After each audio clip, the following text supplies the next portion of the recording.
ನಮಸ್ಕಾರಗಳು ಹಾಗೂ ಮಾಧ್ಯಮ ಮಿತ್ರರಿಗೆ ನನ್ನ ನಮಸ್ಕಾರಗಳು.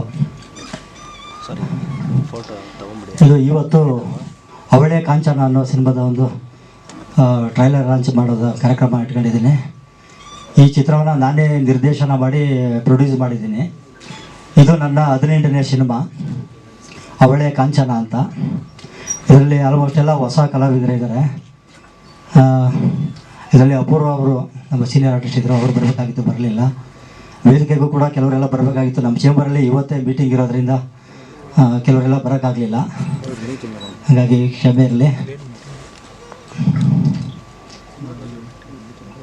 ಅವಳೇ ಕಾಂಚನ ಒಂದು ಸಾಂಸಾರಿಕ ಚಿತ್ರ. ಇದು ಇದರಲ್ಲಿ ಲವ್ ಸೆಂಟಿಮೆಂಟು, ಫ್ಯಾಮಿಲಿ ಇದಕ್ಕೆ ಸಂಬಂಧಪಟ್ಟಂಗೆ ಒಂದು ಫ್ಯಾಮಿಲಿ ವಿಚಾರಕ್ಕೆ ಸಂಬಂಧಪಟ್ಟಂಗೆ ಒಂದು ವಾದ ವಿವಾದಗಳು ನಡೀತದೆ ಫ್ಯಾಮಿಲಿನಲ್ಲಿ, ಸಂಸಾರದಲ್ಲಿ. ಒಂದು 2 ಫ್ಯಾಮಿಲಿ ಇರುತ್ತೆ ಒಂದು ಊರಿನಲ್ಲಿ. ಒಬ್ಬ ಊರ ಗೌಡನ ಮಗ ಇನ್ನೊಬ್ಬ ಊರ ಗೌಡನ ಮಗಳನ್ನ ಲವ್ ಮಾಡ್ತಿರ್ತಾನೆ. ಅದು ಅವ್ರಿಗೆ ಇಷ್ಟ ಆಗಲ್ಲ, ಹಾಗಾಗಿ ವಿರೋಧ ಮಾಡ್ತಾರೆ. ಈ ವಿರೋಧಗಳ ನಡುವೆ ನಡೆಯುವಂಥ ಒಂದು ಕಥೆನೇ ಇದು ಅವಳೇ ಕಾಂಚನ ಅಂತ. ಮುಂದೆ ಏನಾಗುತ್ತೆ ಅನ್ನೋದು ಸಿನಿಮಾದಲ್ಲಿ ಹೇಳಬೇಕಾಗತ್ತೆ. Thank you sir. ಕಲಾವಿದರಿಗೆ ಮತ್ತು ಎಲ್ಲ ನನ್ನ ಸ್ನೇಹಿತ ಬಳಗದವರಿಗೆ, ಮುಂದೆ ಕುಂತಿರ್ತಕ್ಕಂಥ ಎಲ್ಲ ಪತ್ರಿಕೆ ಮಾಧ್ಯಮದ ಸ್ನೇಹಿತರಿಗೆ, ಸಿನಿಮಾ ಇದನ್ನು ನಾವು ನಾಗರಾಜಣ್ಣವ್ರು ಹೇಳಿದಂಗೆ ನನ್ನ ಕೆರಿಯರಲ್ಲಿ 7ನೇ ಸಿನಿಮಾ. ನಾನು ನಾಗರಾಜಣ್ಣ ಫಸ್ಟು ಯಾರೋ ಅವಳು ಅಂತ, ನಾನು ಒಂದು ಹಳ್ಳಿ ಊರಲ್ಲಿ ಹುಟ್ಟಿ ನಮಗೆ ಯಾವುದೋ ಸಿನಿಮಾ ಗಾಳಿ ಗಂಧ ಏನು ಗೊತ್ತಿರಲಿಲ್ಲ. ನಮ್ಮನ್ನು ತಂದು ಯಾರವಳು ಅನ್ನೋ ಸಿನಿಮಾದಲ್ಲಿ ಪ್ರಮೋದ್ ಸರು ನಾವು ಎಲ್ಲ ಹೀರೋ ಆಗಿ ಕ್ಯಾರೆಕ್ಟರ್ನ ಮಾಡಿಸಿದರು. ನಂತರ ಅವ್ರದ್ದು ನಮ್ಮದು ಸ್ನೇಹ ಬೆಳೀತಾ ಬಂತು. ಆದಮೇಲೆ ಆಶೆ ಅಂತ ಮಾಸ್ಟ್ರು ಥ್ರಿಲ್ಲರ್ ಮಂಜೂರ್ ಸರ್ ಜೊತೆಗೆ ನನಗೂ ಕೂಡ ಒಳ್ಳೆಯ ಕ್ಯಾರೆಕ್ಟರ್ನ ಕೊಟ್ಟರು ನಾಗರಾಜಣ್ಣ. ಅಲ್ಲಿ ಒಂದು ಸಂಬಂಧ ಬೆಳೆದು ಅವರು ನಾವು ಕೂಡ ಈಗ ಸಂಬಂಧಿಕರಾಗಿದ್ದೀವಿ. ನಮ್ಮ ಜೀವನ ಹೆಂಗಂತಂದರೆ, ಹನ್ಮಗೌಡ ಅಂತೇಳಿ ನಮ್ಮ ಹುಡುಗ, ನಮ್ಮ ಮಸ್ಕಿ ತಾಲೂಕಿನವರು, ಅವರು ನನ್ನ ಸಹಪಾಠಿಯಾಗಿ ಇಲ್ಲಿ ಕೆಲಸ ಮಾಡಿದ್ದಾರೆ ಈ ಸಿನಿಮಾದಲ್ಲಿ. ನಮಗೂ ಯಾವುದೋ ಅಕ್ಷರ ಜ್ಞಾನ ಕೂಡ ಇಲ್ಲ. ನಮ್ಮ ಸರ್ ಹೇಳಿದ್ರು, ನೀವು ವಜ್ರಮುನಿ ಥರನೇ ನಿಮ್ಮ ವಾಯ್ಸ್ ಕೇಳ್ತಾ ಇದೆ ಅಂತ. ನಿಜವಾಗಲೂ ಸರ್, ತಮ್ಮ ಆಶೀರ್ವಾದ ನಮ್ಮ ಮೇಲೆ ಇರಲಿ. ಒಂದು ಅಕ್ಷರ ಕೂಡ ನಂದು ಶಾಲೆಯಲ್ಲಿ ನೋಂದಣಿ ಆಗಿಲ್ಲ, ಓದು ಬರ ಏನೂ ಬರಲ್ಲ. ಆದರೂ ಕೂಡ ನಾನು 7 ಸಿನಿಮಾದಲ್ಲಿ ಅಭಿನಯ ಮಾಡಿದ್ದೀನಿ ಅಂದರೆ ಶ್ರೀ ಆಂಜನೇಯ ತಾತ ಅವ್ರು ನಮ್ಮ ತಂದೆಯವರು, ಅವರ ಆಶೀರ್ವಾದ ಮತ್ತು ನಿಮ್ಮಂಥ ಎಲ್ಲ ಹಿರಿಯರು ಆಶೀರ್ವಾದ ನನ್ನ ಮೇಲೆ ಇರಲಿ. ನಾನು ಮುಂದೆ ಇದೇ ಜೀವನ ಚೆನ್ನಾಗಿದ್ದರೆ ನಾನು ಒಳ್ಳೆಯ ಸಿನಿಮಾದಲ್ಲಿ ಅಭಿನಯ ಮಾಡೋಕ್ಕೆ ಇಷ್ಟಪಡ್ತೀನಿ ಅಂತ ಹೇಳ್ತೀನಿ. ಸಿನಿಮಾ ಅಂತಂದರೆ ತಮಗೆ ಗೊತ್ತಿರಂಗೆ, ಯಾಕಂದರೆ ಹಿರಿಯರಿಗೆ ಗೊತ್ತಿದೆ ಸಿನಿಮಾ ಇವತ್ತು ಯಾವ ಪರಿಸ್ಥಿತಿಯಲ್ಲಿ ಇದೀವಿ ಅಂತಂದರೆ ಭಾಳ ಕಷ್ಟ ಆಗಿದೆ. ಸೋಷಿಯಲ್ ಮೀಡಿಯಾ ಮತ್ತು ಯೂಟ್ಯೂಬ್ ಚಾನಲ್ಲು, ಈಗ ರೀಲ್ಸು, ಬೆಳಕರದ್ರಾಗ ಯಾರಾದರೂ ಒಬ್ಬರು ಒಂದು ಮೊಬೈಲಲ್ಲಿ ಏನಾದರೂ ಹಾಕ್ಬಿಟ್ರೆ ಬೆಳಕರಷ್ಟಿಗೆ ಸ್ಟಾರ್ ಆಗ್ತಾರೆ. ನಾಗರಾಜಣ್ಣವ್ರು ಹೇಳಿದ್ರು 18ನೇ ಸಿನಿಮಾ, ಇವತ್ತಿಗೂ ಕೂಡ ಆ ಜಂಬ ಕೂಡ ಇಲ್ಲ, ಆ ಹಾಮು ಇಲ್ಲ. ಇವತ್ತಿಗೂ ಸಿಂಪಲ್ ಆಗಿ ಇರ್ತಕ್ಕಂಥ ಮನುಷ್ಯ 18 ಸಿನಿಮಾ ಡೈರೆಕ್ಷನ್ ಮಾಡಿದ್ದಾರೆ. ಹಾಗಾಗಿ ಪ್ರತಿನಿತ್ಯ ಸಿನಿಮಾನೇ ಉಸಿರು, ಸಿನಿಮಾನೇ ಜೀವನ ಅಂತ ನಡ್ಕೊಂಡಿರೋರಿಗೆ ಆ ಭಗವಂತ ಯಾವತ್ತೂ ಕೂಡ ಕೈ ಬಿಡೋದಿಲ್ಲ.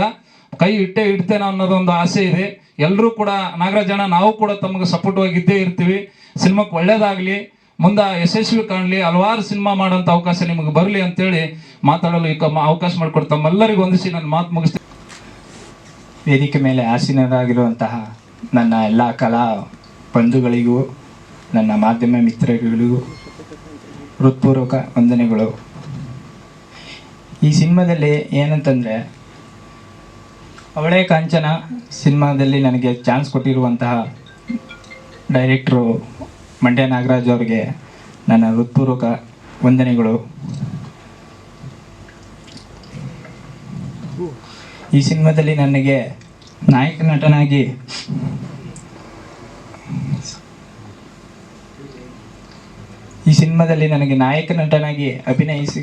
ಅಭಿನಯಿಸುತ್ತಿದ್ದೇನೆ.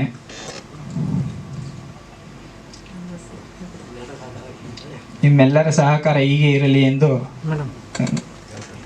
ಕೇಳಿಕೊಳ್ಳುತ್ತೇನೆ. ಎಲ್ರಿಗೂ ಈ ಸಿನಿಮಾದಲ್ಲಿ ನನಗೆ ಮೊದಲು ಚಾನ್ಸ್ ಕೊಟ್ಟಿದ್ದು ಮಂಡ್ಯ ನಾಗರಾಜ್ ಸರು. ಇದಕ್ಕೂ ಮುಂಚೆ ನಾನು ತುಂಬ ಸಪೋರ್ಟಿಂಗ್ ಲೀಡಲ್ಲಿ ವರ್ಕ್ ಮಾಡಿದ್ದೆ, but as A heroine this is my first movie. ನನಗೆ ಈ ಕ್ಯಾರೆಕ್ಟರ್ ಸೂಟ್ ಆಗುತ್ತೆ, ಕ್ಯಾರೆಕ್ಟರ್ನ ನಾನು ಪ್ಲೇ ಮಾಡ್ತೀನಿ ಅಂತ ನನ್ನ ಮೇಲೆ ಒಂದು ನಂಬಿಕೆ ಇಟ್ಟು ಈ ಸಿನಿಮಾನ ನನ್ನ ಕೈ ಕೊಟ್ಟಿದ್ದಕ್ಕೆ ಥ್ಯಾಂಕ್ ಯು ಸೋ ಮಚ್. ಇದು ಒಂದು ಫ್ಯಾಮಿಲಿ ಎಂಟರ್ಟೈನ್ಮೆಂಟ್ ಇರುವಂಥ ಸಿನಿಮಾ, ಪರಿವಾರದ ಸಮೇತವಾಗಿ ಕೂತ್ಕೊಂಡು ನೋಡೋವಂಥ ಸಿನಿಮಾ. ಅಂದರೆ ಎಲ್ಲ ಟೈಪ್ಸ್ ಆಫ್ ಜಾನರ್ಸು ಇದರಲ್ಲಿದೆ. ಹಾರರ್ ಆಗಿರ್ಬೋದು ಅಥವಾ ಫ್ಯಾಮಿಲಿ ಎಂಟರ್ಟೈನ್ಮೆಂಟ್ಗೆ ಏನೇನೆಲ್ಲ ಬೇಕು ಅದೆಲ್ಲ ಈ ಸಿನಿಮಾದಲ್ಲಿದೆ. ಸೊ ದಯವಿಟ್ಟು ಯಾರೂ ಮಿಸ್ ಮಾಡದೆ ಪರಿವಾರ ಸಮೇತವಾಗಿ ಥಿಯೇಟ್ರಲ್ಲಿ ಕೂತ್ಕೊಂಡು ಈ ಸಿನಿಮಾ ನೋಡಿ ಅಂತ ಕೇಳ್ಕೊತೀನಿ. Thank you. ಆಲ್ರೆಡಿ ಈ ಮೂವಿ ಬಗ್ಗೆ ಎಲ್ಲರೂ ಹೇಳಾಗಿದೆ. ಏನು ಹೇಳಬೇಕಂತಂದರೆ ಎಲ್ಲರೂ ಕನ್ನಡ ಫಿಲಮ್ನ ನೋಡಿ ಅಂತ ಕೇಳ್ಕೊತೀನಿ. ಏನಕ್ಕಂದರೆ ಇದು ಪರ್ಸ್ನಲ್ ಎಕ್ಸ್ಪೀರಿಯನ್ಸ್. ನನಗೆ ಲಾಸ್ಟ್ ಮಂತ್ ಒಂದು ಮೂವಿ ರಿಲೀಸ್ ಆಯಿತು. ನಮ್ಮ ಥಿಯೇಟರ್ ಕನ್ನಡ ಮೂವಿಯಲ್ಲಿ ಜನ ಇಲ್ಲ. ಪಕ್ಕದ ಫಿಲಮು ತೆಲುಗು ಮೂವಿ, ಎಷ್ಟು ಜನ ಇದ್ದಾರೆ ಅಂತಂದರೆ ಬೇಜಾರಾಗುತ್ತೆ ಅದೆಲ್ಲ ನೋಡೋದಕ್ಕೆ. ಸೊ ಎಲ್ಲರೂ ಕನ್ನಡ ಮೂವಿನ ನೋಡಿ ಸಪೋರ್ಟ್ ಮಾಡಿ ಅಂತ ಕೇಳ್ಕೊತೀನಿ. ನಮ್ಮದು ಹೊಸ ಟೀಮ್ ಇದೆ, ಹೊಸಬ್ರಿಗೆ ನೀವು ಸಪೋರ್ಟ್ ಮಾಡಿದ್ರೆ ನಾವು ಆಚೆ ಬರ್ಬೋದು, ಇನ್ನೂ ಚೆನ್ನಾಗಿ ಬೆಳಿಬೋದು. ಸೊ ಪ್ಲೀಸ್ ಎಲ್ಲರೂ ಸಪೋರ್ಟ್ ಮಾಡಿ. Thank you. ಮೊದಲನೇ ಸಿನಿಮಾ ಮಾಡ್ತಾ ಇರೋದು, ಈ ಅವಕಾಶ ಮಾಡಿಕೊಟ್ಟಿರೋ ನಾಗರಾಜ್ ಸರ್ಗೆ ಧನ್ಯವಾದಗಳು. ಎಲ್ಲರೂ ಸಿನಿಮಾ ಥಿಯೇಟರ್ ಕೂತ್ಕೊಂಡು ನೋಡಿ, ನಮ್ಮನ್ನು ಬೆಳೆಸಿ. Thank you all.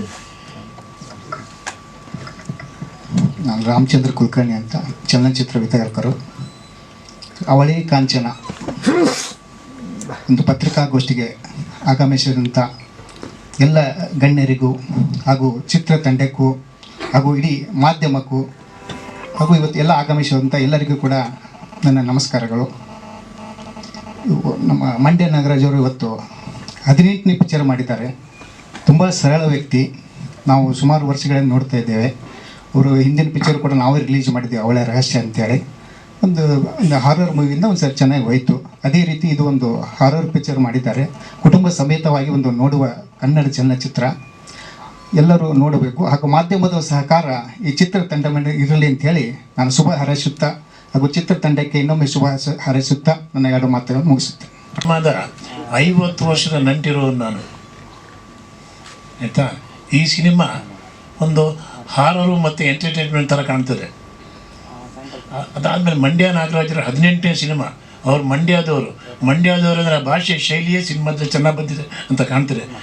ಈ ನಿಟ್ಟಿನಲ್ಲಿ ಈ ಸಿನಿಮಾಗೆ ಎಲ್ಲ ರೀತಿಯ ಯಶಸ್ಸು ಸಿಗಲಿ ಎಂದು ಹಾರೈಸ್ತೇನೆ.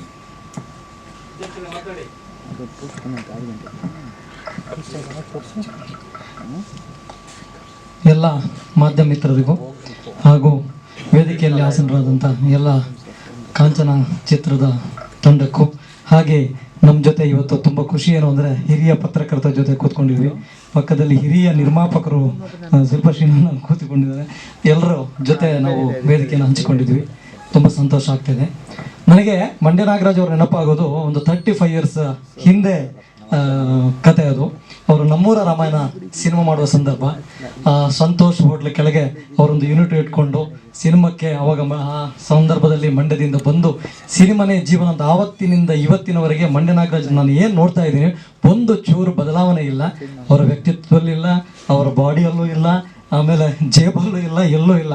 ಆದರೆ ಆವತ್ತಿಂದ ಇವತ್ತಿನವರೆಗೂ ಅವ್ರು ನೋಡುವಾಗ ನನಗೊಂದು ಖುಷಿ ಆಗೋದು ಏನಂದರೆ, ಸಿನಿಮಾ ಓಡುತ್ತೋ ಬಿಡುತ್ತೋ, ಜನರು ಗೆಲ್ಲಿಸ್ತಾರೋ ಇಲ್ವಾ ಅದು ಗೊತ್ತಿಲ್ಲ ಅವರಿಗೆ, ಬಟ್ ನಾನು ನಿರಂತರವಾಗಿ ಸಿನಿಮಾವನ್ನು ಮಾಡಬೇಕು ಅಂತ ಹಠ ತೊಟ್ಟು ಸಿನಿಮಾ ಮಾಡ್ತಾರಲ್ಲ, ಅದಕ್ಕೆ ನಾವು ಅವ್ರನ್ನ ಅಭಿನಂದಿಸಲೇಬೇಕು. ಆಮೇಲೆ ಸಿನಿಮಾ ಯಾವುದೇ ಸ್ವಾರ್ಥ ಇಲ್ಲದೆ, ಅಂದರೆ ಕೆಲವರು ಸಿನಿಮಾ ಒಂದೊಂದು ಉದ್ದೇಶಕ್ಕೋಸ್ಕರ ಮಾಡ್ತಾರೆ. ಅವರ 40 ವರ್ಷ ಜರ್ನಿ ಅಂತ ಅನ್ಕೋತೀನಿ ನಾನು. ಸಿನಿಮಾದು ಜಾಸ್ತಿನೇ ಆಗಿದೆ, 18 ಸಿನಿಮಾ ಮಾಡಿದ್ದಾರೆ. ಬಟ್ ಒಂದಲ್ಲ ಒಂದು ಸಿನಿಮಾವನ್ನು ಅವ್ರು ಮಾಡ್ಕೊಂಡು ಹೋಗುವಾಗ ಸಿನಿಮಾದಲ್ಲಿ ಏನಾದರೂ ಪ್ರತಿಫಲ ಸಿಗಲೇಬೇಕು. ಪ್ರತಿಫಲ ಸಿಗುವಾಗ ಆಗಬೇಕಾದ್ರೆ ಪ್ರೇಕ್ಷಕರು ಸಿನಿಮಾವನ್ನು ನೋಡಬೇಕು, ಸಿನಿಮಾವನ್ನು ಗೆಲ್ಲಿಸಬೇಕು. ಆವಾಗ ಮಂಡ್ಯ ನಾಗರಾಜ್ ಅವರು ಎಷ್ಟೇ ಯಶಸ್ಸು ಸಿಕ್ಕಿದ್ರು ಕೂಡ ವ್ಯಕ್ತಿತ್ವ ಬದಲಾಗಲ್ಲ ಅವ್ರದ್ದು, ಹೀಗೇನೇ ಇರ್ತಾರೆ. ಆದರೆ ಒಳ್ಳೆ ಸಿನಿಮಾಗಳು ಇನ್ನಷ್ಟು ಬರುತ್ತೆ ಅನ್ನೋ ಒಂದು ಅಭಿಪ್ರಾಯ ನಂದು. ಹಾಗೆ ನನಗೆ ಇವತ್ತು ಸಿನಿಮಾ ಟೈಟಲ್ ನೋಡಿದಾಗ ನನಗೆ ಅನಿಸಿದ್ದು, ಶಂಕರ್ ನಾಗ್ ಸರ್ ಅಭಿನಯ ಮಾಡಿದಂಥ CB ಶಂಕರು ನಾವು ಪ್ರಾರಂಭದಲ್ಲಿ ಹೆಜ್ಜೆ ಇಟ್ಟ ಸಿನಿಮಾ ಅದು. ಕಾಂಚನ ಸಾಂಗ್ ನನಗೆ ನೆನಪಾಗ್ತಾ ಇದೆ. ಒಂದು ಅವಳೇ ಕಾಂಚನ ಸಿನಿಮಾ ಟೈಟ್ಲ್ ಅಂತೂ ತುಂಬ ಚೆನ್ನಾಗಿದೆ. ಅದ್ರ ಜೊತೆಗೆ ಫ್ಯಾಮಿಲಿ ಸೆಂಟಿಮೆಂಟ್ ಹೇಳಿದ್ದಾರೆ, ಫ್ಯಾಮಿಲಿ ಸೆಂಟಿಮೆಂಟ್ ಜೊತೆ ಹಾರರ್ ಟಚ್ಚನ್ನು ಇಟ್ಕೊಂಡಿದ್ದಾರೆ. ಅದ್ರ ಜೊತೆಗೆ ಹೊಸ ಪ್ರತಿಭೆಗಳಿಗೆ ಅವಕಾಶ ಕೊಟ್ಟಿದ್ದಾರೆ. ಅವ್ರ ಜೊತೆ ಇರುವಂಥ ಒಂದು 3-4 ಜನ ಓಲ್ಡ್ ಆರ್ಟಿಸ್ಟ್ಗಳನ್ನು ಬಿಟ್ಟರೆ ಬಾಕಿ ಹೊಸ ಕಲಾವಿದರನ್ನ ಹಾಕ್ಕೊಂಡು ಸಿನಿಮಾ ಮಾಡಿದ್ದಾರೆ. ಅದರಿಂದ ಮಂಡ್ಯ ನಾಗರಾಜ್ ಅವರು ನಮ್ಮ ಕರ್ನಾಟಕ ಚಲನಚಿತ್ರ ನಿರ್ದೇಶಕರ ಸಂಘದ ಉಪಸಮಿತಿ ಸದಸ್ಯರೂ ಕೂಡ ಹೌದು. ಆದ್ದರಿಂದ ಅವರು ಮಾಡುವಂಥ ಈ ಸಿನಿಮಾಕ್ಕೆ ಎಲ್ಲ ಮಾಧ್ಯಮ ಮಿತ್ರರಿಂದ ಹಾಗೂ ಎಲ್ಲ ಪ್ರೇಕ್ಷಕರಿಂದ ಅವರಿಗೆ ಸಪೋರ್ಟ್ ಸಿಗಬೇಕು, ಅವರ ಸಿನಿಮಾಕ್ಕೆ ಯಶಸ್ವಿ ಆಗಲಿ ಅಂತ ಹೇಳ್ತಾ, ಹಾಗೆ ಅವರ ಚಿತ್ರತಂಡಕ್ಕೂ ಶುಭವಾಗಲಿ ಅಂತ ಹಾರೈಸ್ತಾ ನನ್ನ ಮಾತನ್ನು ಮುಗಿಸ್ತೀನಿ.